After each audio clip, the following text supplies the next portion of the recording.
What does holistic health and fitness mean to me? When I'm asked to explain my views on holistic health and fitness, I try to paint a picture where you can see the value of the whole package, rather than the individual elements that make someone fit and healthy. What I mean is, it's not just about how much time you spend working out and exercising in the gym.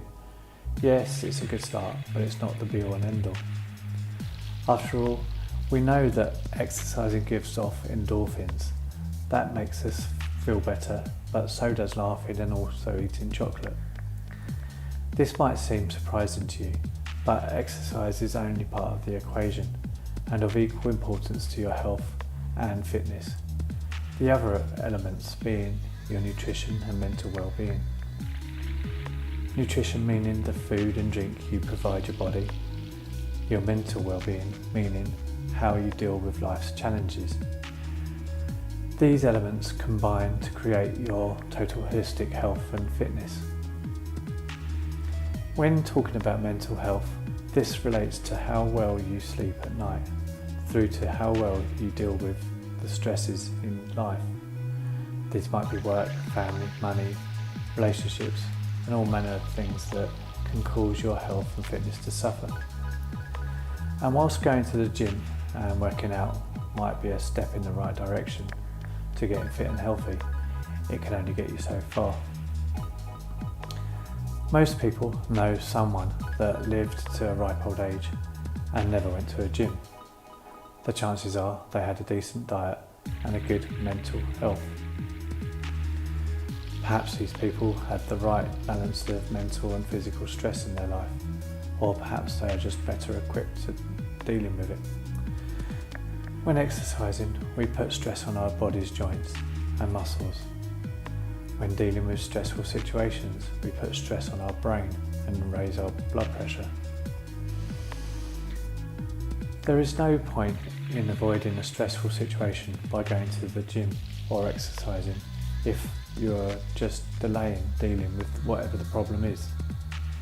Sure, it might give you some time to formulate a response to a situation, but surely it would be better to deal with the situation first and then exercise, when you are able to relax and concentrate on the job in hand. If you are seriously stressed and exercise, you can cause yourself considerable damage. Stress elevates your blood pressure. Exercise elevates your blood pressure even further. I hope you can see why this could be a problem. If you are stressed, tense, stiff, and are also more likely to get injured, as your body doesn't move as freely. Also, if you're stressed out and eat junk food and then add physical exercise to the equation, you're only adding more stress into your life. Likewise, if you exercise and sleep well and don't feel stressed, but then eat and drink rubbish, you can only get so far. If we say roughly 33% mental, 33% physical and 33% nutrition equals our total holistic health and fitness makeup. If you're only ticking some of the boxes, you will find it harder to achieve your goals. For example, say I exercise all the time, so put me down for 25% physical health, but I've had lots on my mind lately, so I haven't been sleeping so well, as I'm worried about my wife, my family, kids, work, money, and all sorts. So I give myself 10% mental health, and I don't eat great either. So made too many ready meals and heavy on the booze and caffeine, so a generous 15% for my nutrition. We can see I'm only achieving 50% of what I could be doing, so it's no wonder I'm struggling to see the benefits, even though I'm exercising regularly. Mental health is often overlooked, but so important in building a fit, healthy and happy you. Look at your body like being a car. When the electrics or your mental health is suffering, often your car or your body won't run properly. You will feel down, lethargic and tired and unmotivated. Likewise, if your car is not fueled correctly, it won't run as well. Imagine putting cheap fuel in a Formula 1 car. and if you hammer the engine or the gearbox, sooner or later you'll break down. Simply drinking the right amount of water and eating a decent, balanced, varied diet, including your 5 a day, will help fuel your engine properly. There are lots of ways that you can help to improve your mental health, getting a good night's sleep being the most obvious method. You should aim for at least 8 hours sleep. This will give you time to unwind, repair your body and mind, reboot, recharge and get ready to go again. You can also help your mental well-being by doing things that make you feel good. You should also avoid situations or people that make you feel bad or guilty about enjoying things that make you feel good, unless of course those things are actually doing you harm and these killjoys are actually trying to protect you. You will know what these things are, as you will usually end up feeling guilty about doing them as well. Deep down, you should know who has your back. You need to learn or know who to trust and who will help you pick you up. A couple of drinks and a catch up with friends is usually great for your mental health, but slipping into a bad habit of seeing people that have a negative influence on your life regularly, or cracking open a bottle of wine every night, or drinking a few more beers than you drink water in a day, or ordering a takeaway rather than cooking a healthy meal, or just another sugary snack, then these habits soon become destructive and you'll be adding more stress into your life. You should do everything possible to try to avoid mental stress. Busy lifestyles often put pressure on any time to relax, but taking some time to yourself is as important as any exercise.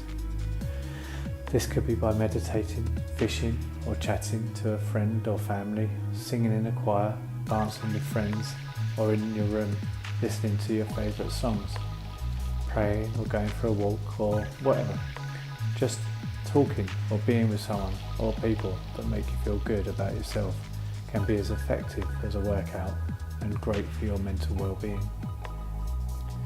If you aren't feeling great and live a busy and hectic life and don't have time to deal with the things that you shoulda, woulda, coulda do, but still spend most of your free time watching the TV, something is not right. Maybe your priorities are out of sync. If that's the only time you get to relax and yet you still don't feel relaxed, why do you keep doing it? I also think it's worth mentioning, you might look at the body beautiful people in the gym or on the beach or in the media and see positive self-confidence, where in fact they might be really struggling with living up to people's perceptions of them and have a terrible negative body image, or be totally obsessed with how they look and have created a new image, desperately trying to hide their insecurities. It's not healthy to be obsessed with how you look. Again, there's a fine line.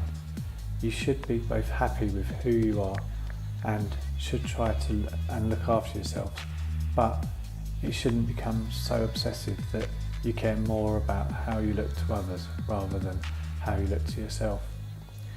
If people look at you and see someone that's self-obsessed, is it any better than looking at someone and thinking they've given up? You should strive to be happy, but also appreciate some people are happy being miserable. What I try to remember is the old souls that have lived a good life and are still happy with a positive outlook. That is what I believe you should strive for. They do not usually have any special secret to living a good long life, maybe an occasional glass of sherry or a Guinness, but the majority of them do know what they like, even if that's just being a miserable old sod. If that's what makes them happy, it has clearly worked for them.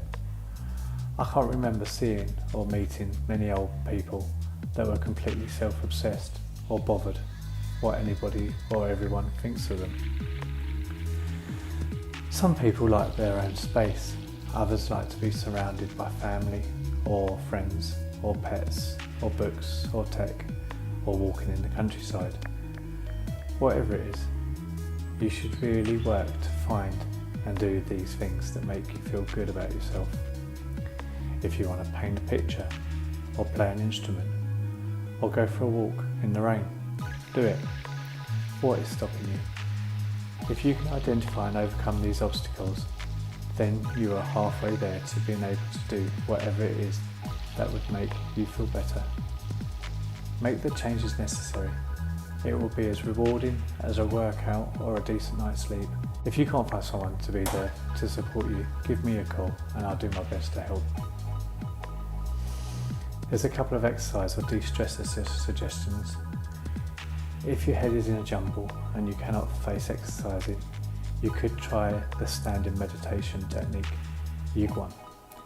I read about these techniques in Paul Chek's excellent book, How to Eat, Move and Be Healthy. Find somewhere where you can be undisturbed and concentrate on emptying your head in this technique. Hold an imaginary chi bubble about the size of a football right in front of your lower abdomen or pelvic region, half in and half out of your body. Then move the ball around your body as you breathe in through your nose and out through your nose or your mouth. Your breathing should be deep, slow, steady and relaxed, but not forced. Concentrate on clearing your mind. Aim for 30 minutes to half an hour. You can also try another technique that is walking meditation. This is far better performed somewhere away from busy, congested areas and closer to nature. With this technique, you count your steps as you walk. For example, inhale for 4 steps, hold your breath for 1 step, and then exhale for 4 steps. You should empty your head, simply thinking about counting your steps and breathing. Aim for at least 15 minutes. Helpful numbers are below if stress is affecting your daily life. There's a range of things you can do, like calling the NHS 111 and speaking to your GP. Below there's a list of charities and other people that can help. Okay, thanks so much for listening. Cheerio, bye bye.